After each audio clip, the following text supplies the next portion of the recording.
Welcome to ஜகாஸ் world. வாங்க இன்றைக்கி நம்ம கிச்சனில் என்ன சமையல்னு பார்க்கலாம். இன்றைக்கி கேரட் பீன்ஸ் வச்சு ஒரு சூப்பரான குழம்பு பார்க்க போகிறோம். இதுக்கு அரவை குழம்புன்னு பேர்.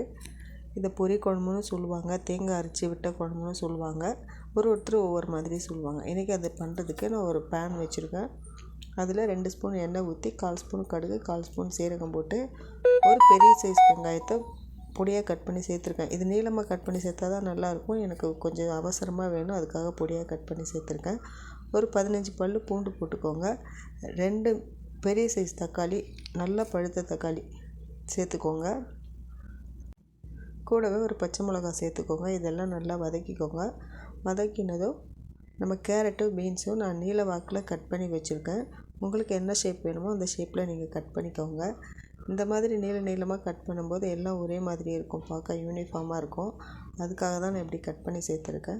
உங்களுக்கு வேறு காய் ஏதாவது வேணும்னாலும் நீங்கள் இதில் கூட சேர்த்துக்கலாம். இதெல்லாம் போட்டு ஒன்றா நல்லா வதக்கிக்கோங்க. வதக்கினதுக்கப்புறம் நான் 1 ஸ்பூன் அளவு மிளகாத்தூள் சேர்த்துருக்கேன். நீங்கள் மிளகாய் தனியாக போடுறதா இருந்தால் 1/2 ஸ்பூன் மிளகாய், 1/2 ஸ்பூன் தனியாக சேர்த்துக்கோங்க. 1/4 ஸ்பூன் மஞ்சள் தூள் போட்டிருக்கேன் இதில் நான். இதெல்லாம் ஒன்றா 1 நிமிஷம் போல் இப்படி கலந்து விட்டுட்டு ஒரு டம்ளர் இல்லைனா 1.5 டம்ளர் அளவு தண்ணி சேர்த்துக்கோங்க. தண்ணி சேர்த்துட்டு தேவையான அளவு உப்பு போட்டு மூடி வச்சுருங்க. மூடி போட்டுட்டு இப்போ இதுக்கு நம்ம தேங்காய் அரைக்கணும். வெறும் தேங்காயில் எதுவும் சேர்க்கக்கூடாது.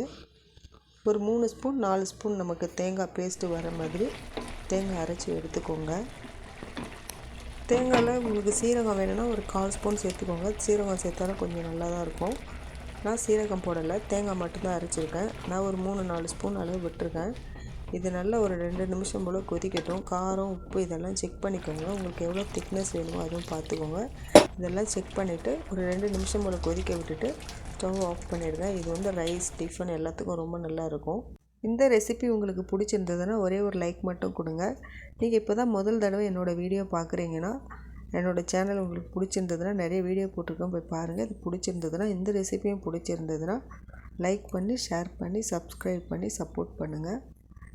அடுத்த நல்ல ஒரு வீடியோவில் நான் பார்க்குறேன். தேங்க்யூ.